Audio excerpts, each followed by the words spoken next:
Hey, everybody, welcome to this episode of Real to Real Talk. I am Sergio Barrera, and it's time once again to talk all things movies. Joining me, as always, is the other Real to Real Talker, Paul Britton. Paul, welcome to yet another movie discussion adventure. Your adventure awaits. Although I don't know why Indeed. we're not pirate themed today, but I mean, we could be. National Talk Like a Pirate Day is not too far off. So okay. It's I didn't know it was that close. it's But coming up. My wedding anniversary. We got married on National Talk Like a Pirate Day. So, well, I now have learned something. I do. That's awesome. Well, I got married on Halloween. So there you go. There you go. Hey, have a special day. I think our partners knew what they were doing. So we'd never forget. So Paul, it's that time once again. I don't know. We used to do this monthly, but it's sort of now like if nothing's really happening, why don't we just throw out a Netflix roulette? Yep. I don't want to say we try to just go ahead and phone it in, but no. We do the work. Yeah, we do the work. And boy, oh we really? Have to do the work. Oh okay. Man. Okay. Interesting. I was wondering. I just saw your title, and I was like, "Ooh, I haven't seen that one." And I kind of want to, but I kind of don't want to. So we'll save it. We'll save it. We'll save it for the pod, as we like to say. But yeah, so for those of you who might be joining who may not know what we're talking about, so when we do Netflix roulette here on the pod, we go over to realgood.com/roulette and we put in a category. And this time around, the category chosen by Paul was drama. Paul, we've done I don't know that we've done their entire slate of categories, but we've done a lot of them. No, I think we've done every category we actually kind of want to do. Sure. At this point. So there are some categories on there we haven't done that I'm just not at all interested in seeing where we end up. So and because we've ended up in some very interesting places. Sure. And I want to say big thank you to our friends over at realgood.com. They do a fantastic job of providing this resource for folks to be like, okay, so I don't know what I want to watch. We'll spin the wheel, put in your category, and it works for not just Netflix, but other streaming services.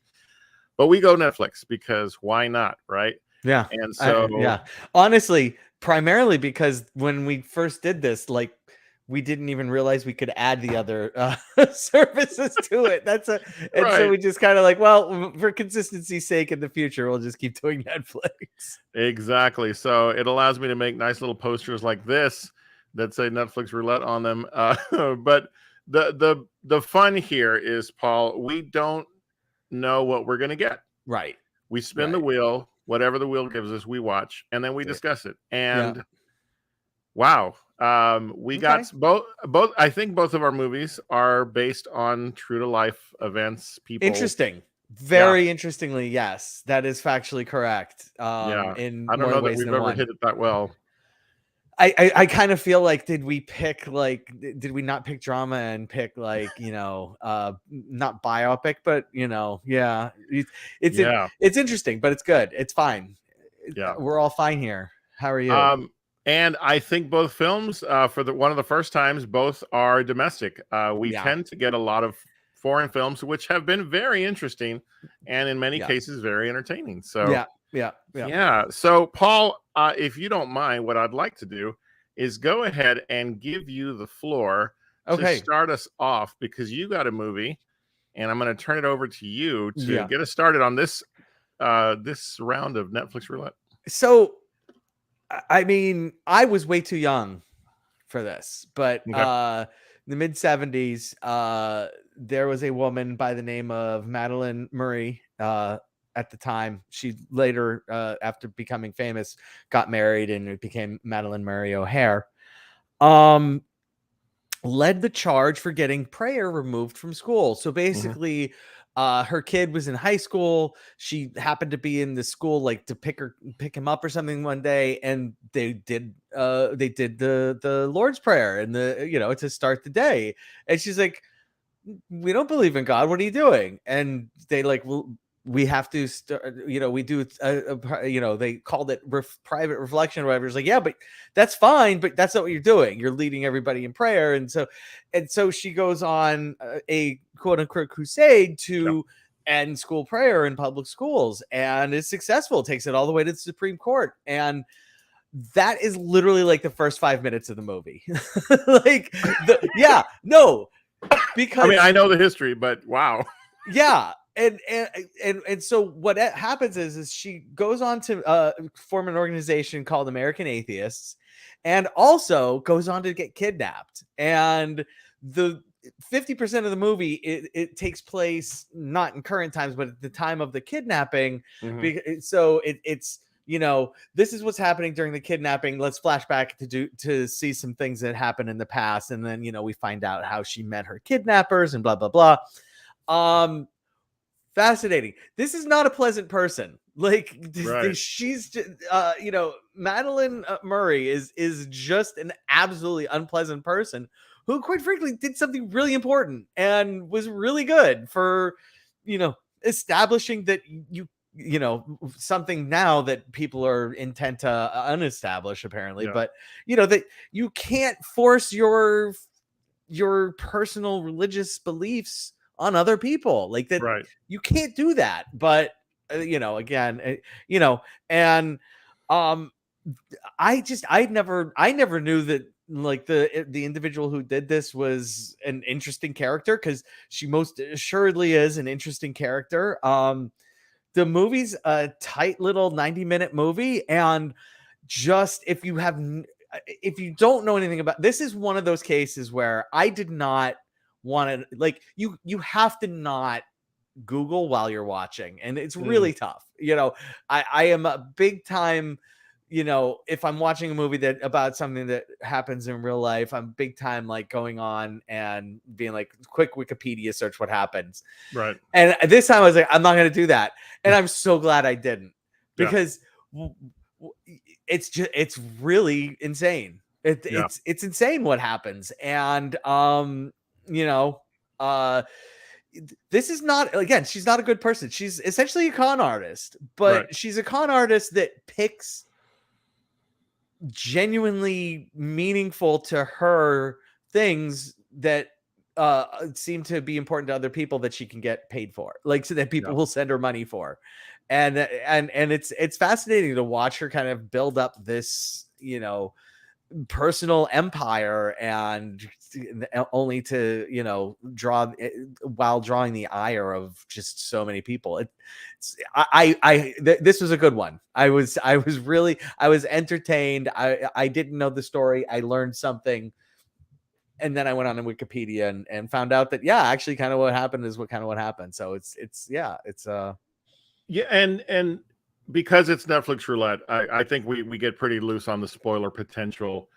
We try not to do that with more recent films. I'm trying to figure out, did they ever solve the mystery around all of the events? I mean, did this all get resolved in? Okay, yes, because there was a while there where the movie resolves itself. Gotcha. Okay. Gotcha. And kind of does the whole during the right before the end credits, does the pictures, and this person blah blah blah blah blah, okay, this person blah blah blah blah blah. And I mean, it's just it's something. It's definitely worth the watch. All right, well, you got a good selection, which I'm very happy for. Me too. And I'm a little jealous. 2017. Mine. Well, before we get there, I wanted to shout a quick hello to a new friend on the interwebs, Lulu Bear, who stopped by to watch the show. As we are streaming on Twitch this episode, amongst other things that we're doing. So thank you so much for stopping by, Paul. So the phrase 15 minutes of fame, the whole premise around that we all get our 15 minutes of fame somewhere along the way. The movie The 1517 to Paris is the film I got, and when I saw that it was directed by Clint Eastwood, my thought was, why don't I know this? Had you not really? No, this was one that escaped me. Interesting. And now that I've seen it, I regret that it found me. So the premise of this film, and again, the wheel gave it to me, and so here we are, beholden to what the realgood.com/roulette wheel gives us to watch. Yes. The film itself chronicles an event that took place. Let me make sure that I get the time frame right, because it's let's see, the movie itself came out in 2018. The event happened in 2016. Okay. At least that's when the autobiography came out that this film was based on. What occurred was there was a terrorist attack on a train in Paris. On the way to Paris, yeah. On the way to Paris, yes. And the three central characters of this film are the ones who thwarted the attack. Yeah. In and of itself, this kind of film would intrigue me to the point of like wanting, because I've watched other movies based on events of this type, and if it's not a documentary and it's well done as a film, wonderful. Mm-hmm. The first mistake that Eastwood makes is he decides to cast the actual gentlemen who were the ones that thwarted the attack. Right. Spencer Stone, Anthony Sadler, and Alex Skarlatos. Yeah. With apparently no regard towards whether they could act. And here's where I struggle with how I want to talk about this movie, because Paul, right after watching it, I was like, oh my gosh, like, great that they did something to save many people. Right. Sure. But this would have been better as a documentary versus a dramatization, because of the fact that the people who are playing themselves aren't good actors. But place good actors in those roles, and this movie would have suffered from an even graver item, and that is a very poor script. And I think good intent, but nowhere to go, because the way the film plays out is let's tell you about the lives of these three young men prior to this event. Okay. Right. And I hate to say this, but we're talking about the movie, not the people. Sure. The movie portrays them as people who must have had the least eventful lives ever. Oh. And what I mean by that is it tries to build things up that are like they were kids and they got in trouble a lot and they were always in the principal's office and it was the Christian school, so it was like a bad thing, and it was just like you're sitting there going, okay, yeah, and then as they got older, there were struggles with the guy who was the lead person in thwarting the attack, Spencer Stone, had struggles in getting into the military and getting the assignments that he wanted. And, there's portrayals of things that happen in their lives where, his mother comes in and basically does what she can to try to save him from the reality of his own situation. And so you came off feeling like, I don't really feel for these guys, because there's a lot of privilege that's being exhibited here. And I don't know if that's what Eastwood intended, right? It comes off. He's not self-aware enough to probably anymore to really have known that. Yeah, exactly. and so by the time you get to the attack, you're like, okay, the film should have been about the attack itself and everything around it, except that the attack was thwarted almost immediately. Some people were injured, yes, but and this is where I struggle, because I'm not downplaying the fact that this could have been horribly, horribly tragic. In relation to what happened and what was prevented. But I feel horrible saying this, but it doesn't really give it a film type substance. Gotcha. Like some of the films that we saw come out after, say, 9/11 or other, other historical dramatizations of events of this type. So I struggle with knowing that these men were heroes. This movie does them no service, I guess is what I'm saying. Okay. Because it is so poorly put together. And I would sooner say, hey, if you're interested in this event, go read about it. If there is a documentary that I'm not aware of, then I would certainly watch it. Because these are men who in an ordinary life were given an extraordinary opportunity to do good. And they took that, and they took it bravely. Spencer Stone hesitated not a moment to literally go after the terrorist who was attacking the train and prevented scores of people from being injured, killed, whatever the case might be. So again, great attempt at making this important event something special on film, but it suffers across so many levels. And I have a feeling that it's that not old, but that sort of thing we talked about with Eastwood, where I think his best work is behind him. Oh yeah. Right. Yeah. So yeah. This was a much maligned film for exactly the reasons that you had mentioned too. Like the idea that he would bring in these three people to just play themselves was just like, what are you doing? So yeah. It was very interesting. It was very interesting because if it did anything, it made me curious to read more about the events. And the way in which these men were honored by the French government, and the way in which others have, come forward to, praise these men. But if the lives they led before the event were what they were, then I don't think the movie helped them at all in regards to how they were portrayed. And so that was the movie that the roulette wheel gave me.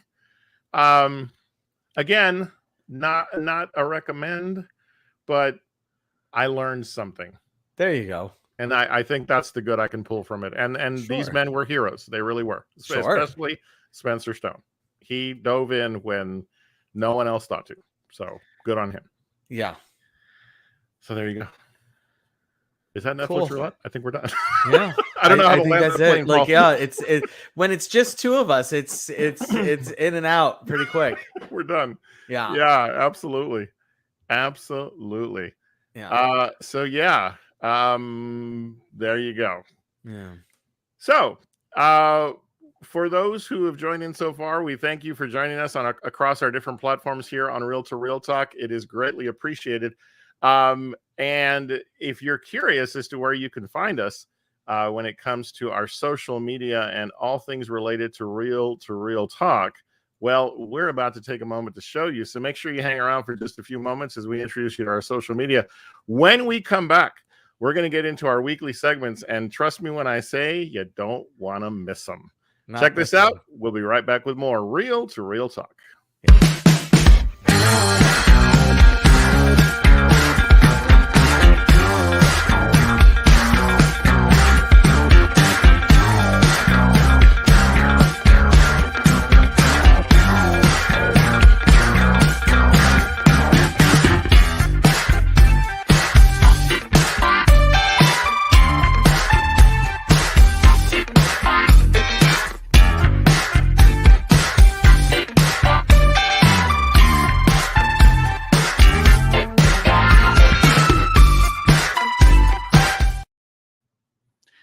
And we are back. Thank you so much to those of you who are hanging out with us tonight, doing a bit of a cross-platform deal for now.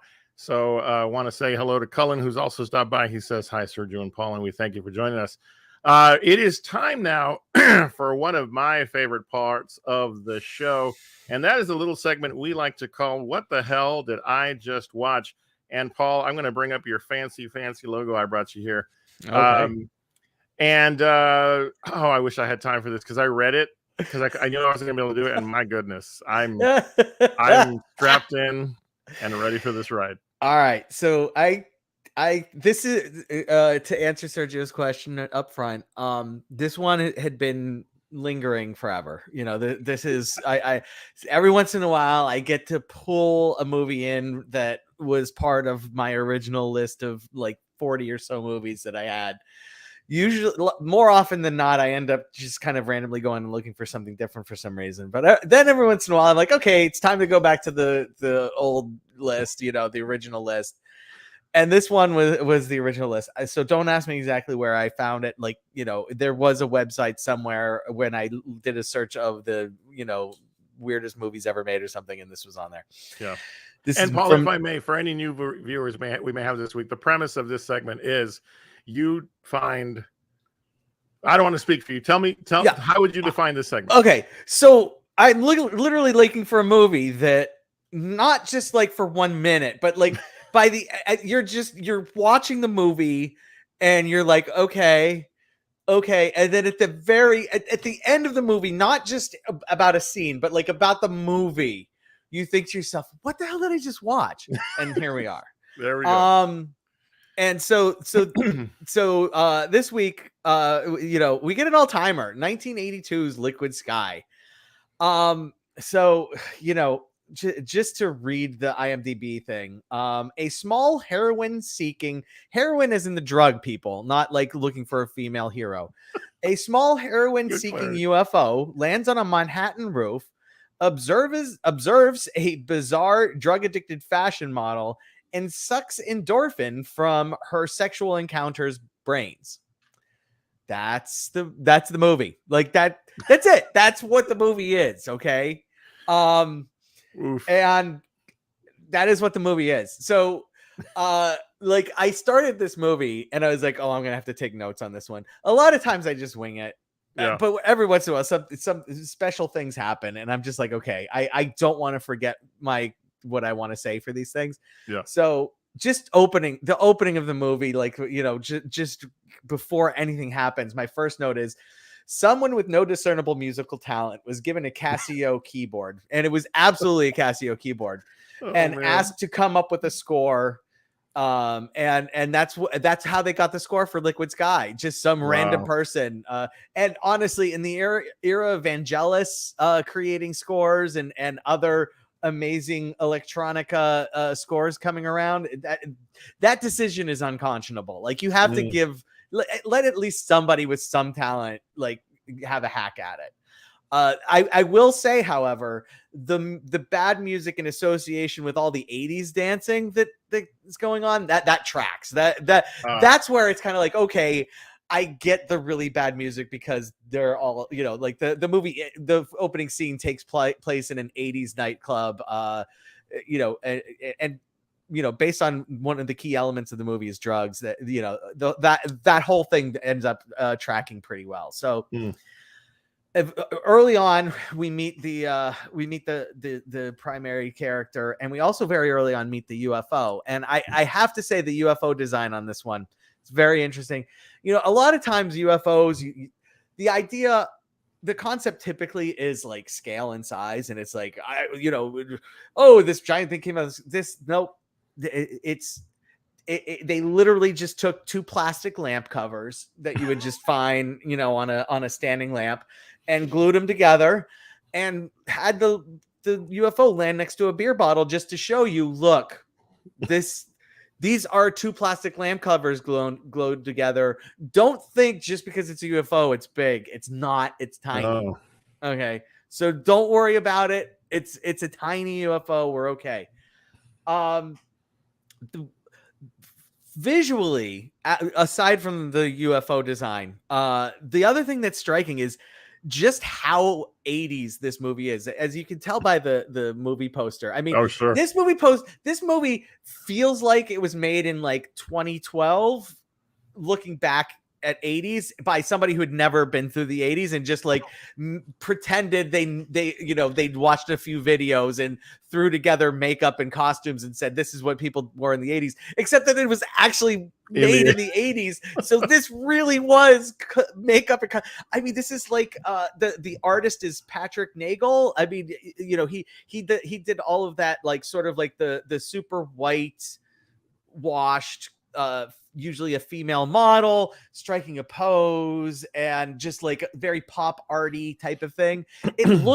Every scene looks like it's just lifted straight out of a Patrick Nagel print, and it's just like, and that's what you get. I mean, the eye, everybody has pink and blue and green eyeshadow that goes all the way to their ears, and it's just it's crazy how like 80s this movie is. It's literally insane. If I hadn't grown up in the 80s, I would think there's no way. Now let's talk about the movie itself. Now, the intro doesn't do justice for just how much this movie's about drugs. So this movie is basically based entirely on watching people try to find drugs talk about drugs and discussing their favorite drugs.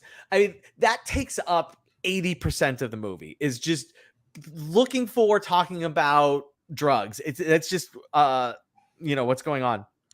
And everything that's happening with the plot, i.e. the alien, the only reason why we know anything that there is an alien, in spite of the fact that they show the lamp covers land, is that they insert this creepy West German researcher who has been tracking the aliens. And the creepy, like, this is a classic thing where if it were any other movie other than What the Hell Did I Just Watch movie, like, the guy would literally have to wear a sign that says, seriously, I'm not one of the aliens, for me to believe that he wasn't one of the aliens.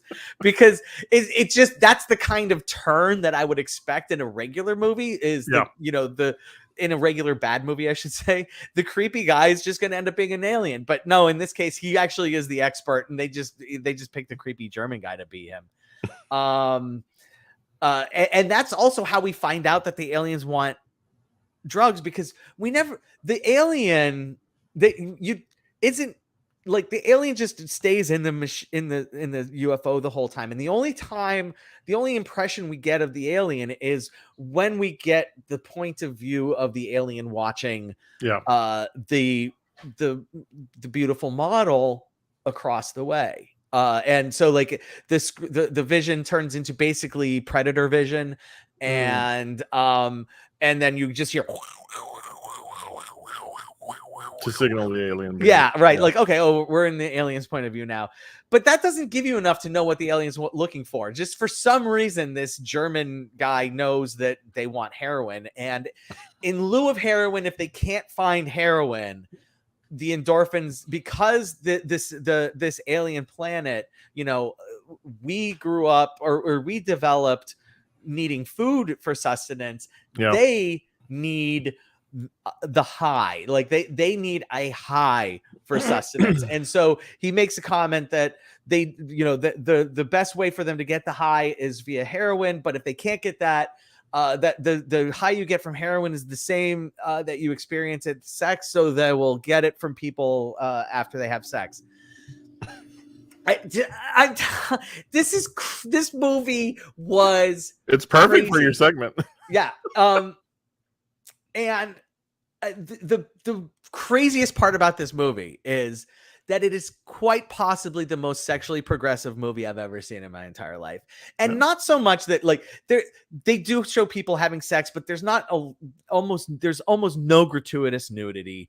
But just the main character, first of all, the main character plays two different characters. So the actress Anne Carlisle that plays the main character Margaret also plays this super androgynous male model. So she plays a female model and a male model named Jimmy. So she plays two characters. And it gets really weird when the two characters start having sex together. That we're gonna put that aside, though, because she doesn't like Jimmy. Margaret doesn't like Jimmy. And so once Margaret realizes that the people she's having sex with are dying, she's like, well, I know how to get rid of Jimmy. And so that is really, putting that aside, it's really weird, but it's really a sexually progressive movie. At one point early on in the movie, this rich guy is trying to get Margaret to sleep with him. Offers her drugs, and she just keeps saying, no, I'm not interested. And he's like, oh, what are you, a lesbian or something? And she's like, and she says the line, what does someone's genitals have to do with whether I want to fuck them or not? And this is 1982, and I was going to say movie, for 82, yeah. That's insane. Like, there's no way like that.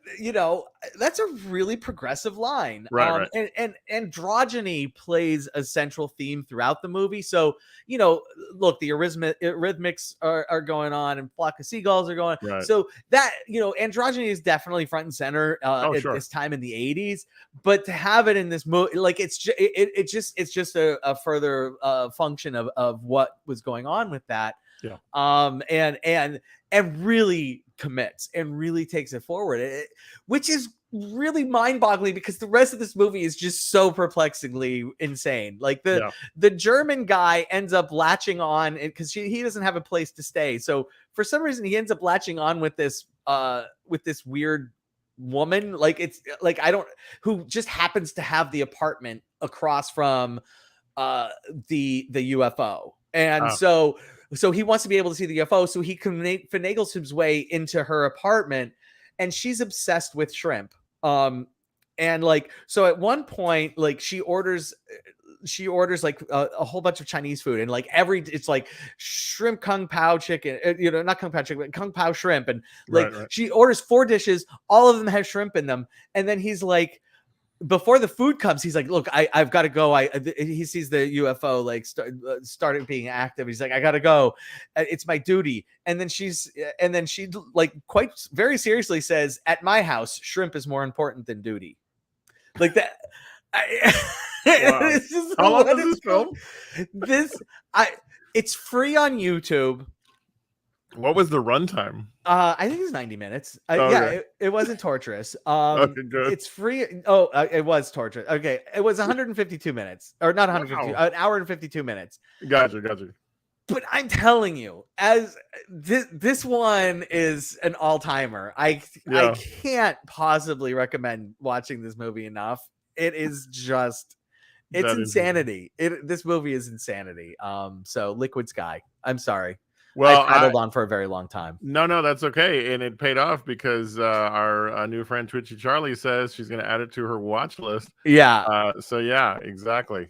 That's why we do this. We sacrifice for you. So 1982. Geez, my beard gives away the fact that I grew up during that time frame. I always think it's funny that when I see movies from the 80s depicted the way they are, the way you were describing the fashions and so forth, I think to myself, why don't I remember that? Like, where was I? Yeah. And Blair, my friend Blair's asking, I thought we saw this in high school at the Cheeto. My house used to be called the Cheeto because it was decided if my house was a organic substance, it would be the Cheeto, because we always had we never had Cheetos, but we always had like 4 different kinds of chips and 3 different kinds of ice cream and all this other stuff in my house. And I genuinely, if I saw this movie, I blocked it out of my mind. I have no memory of seeing this movie. So it's possible Blair saw it on its own. It's possible I had seen it before, but I definitely don't remember it. But well, I'm glad you got to revisit it if you had. So. Yes, it's very, very much worth the watch. It's crazy. It's bonkers. Again, free on YouTube. So there's a reason we call your segment "What the hell did I just watch?" Because I literally come out of some of these going, "What the hell did I just listen to?" Because this is it. So I told you I read the film blurb and was like, I can't wait for Paul to talk about this because how. Yeah. So my some of my favorite moments, Paul, are when you're struggling to figure out how do I explain what I saw, because these movies do this. So make sure you come back week to week to find out what the hell Paul is watching, because it is never a dull moment. So Paul, thank you for that. Yeah. All right, it is time for this week's rendition of Real Alphabetical. This week's letter is the letter G. I am going through the alphabet, and week to week, the letter dictates the potential film I can watch. Paul, you chose Gattaca for me. I have seen this, and we knew it. Yep. We talked about maybe talking about this film. So as I rewatched it, I'm glad it came up, and here's why. I forgot how much I enjoyed this film. Yeah, it's a good movie. It is a really good movie. In fact, it was better than I remember it being. You know? And I want to say hello to Blair, who says hi there in the chat. Thank you so much, Blair. We missed you. We're glad you're back. Also want to say a shout out to Jason. Thank you guys for heading on back. This cast, I mean, golly, Ethan Hawke, Uma Thurman, Jude Law, all in their younger years. This film was 1997, but also folks like Ernest Borgnine, Gore Vidal, and Alan Arkin, a much younger Alan Arkin. The cast is phenomenal. The story is fantastic. And I got to ask you, Paul, was this a movie you saw when it first came out? And if so, does it, is it a movie you've seen where you can say, does it stand up? Because I think it does. Yeah. It's definitely something that I just feel like it doesn't have a great reputation, and I'm not sure why. I liked it from the first time I saw it. maybe because I wear contact lenses and I can appreciate that if I had to take out my contact lenses, I would probably get hit by a car too. But that aside, no, seriously, like just this is the kind of sci-fi that it's like it's really good. They put it together well, and it unfolds just like perfectly. Like, yes, and then in the end, extraordinary things have to happen in order to tie everything together, and it's just like that happens, and it's great. And it's like, yes. Well, and one of the things that this is gonna seem silly, but I forgot that amidst the plot points of the film itself, of this guy who, this is an age of you can order your child basically and Right. have them, not have any of the potential struggles or flaws that human beings have. He is of natural birth. Right. That enough is a film, but they managed to sneak in a murder mystery in the middle of it. Right. And so, yeah, I mean, there's just so much good within this film, not only from an acting standpoint, but directing. And it reminds me, my literal thought when it was all done was, I sometimes forget that science fiction doesn't have to be out in space, lasers and stuff. You know what I'm saying? This is what a good science fiction movie does, in that it makes you forget that's the genre, but still makes its point.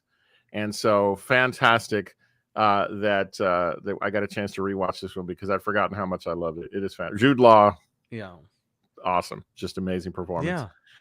All right, so that is real alphabetical. Next week's letter will be H. We'll see where that takes us then.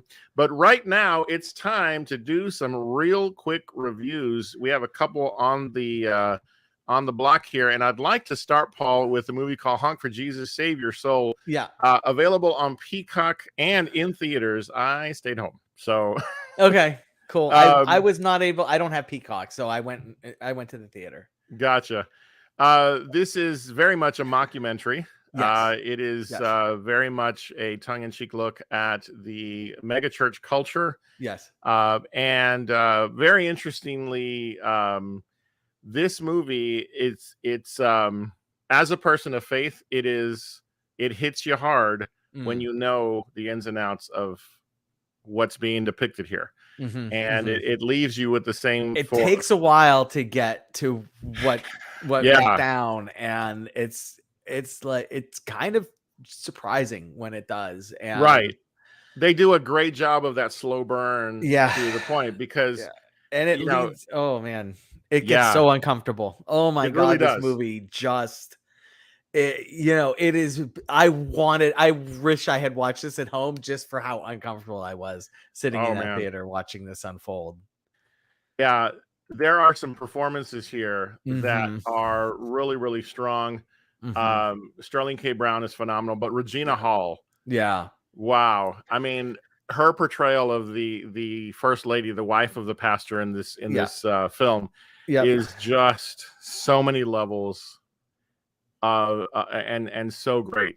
And I can't say enough about her performance. There are moments in this film where her performance just grabs you and just won't let go. And this is a very interesting film that hits every mark for me in terms of trying to make the point it's making.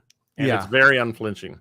And it really it makes you they had the for a little bit there I was questioning, why did they make this a mockumentary? I wasn't sure until we get to the end, and I don't know that you can connect to these characters if you don't have sort of that idea that these people, that you're watching them film themselves for a documentary.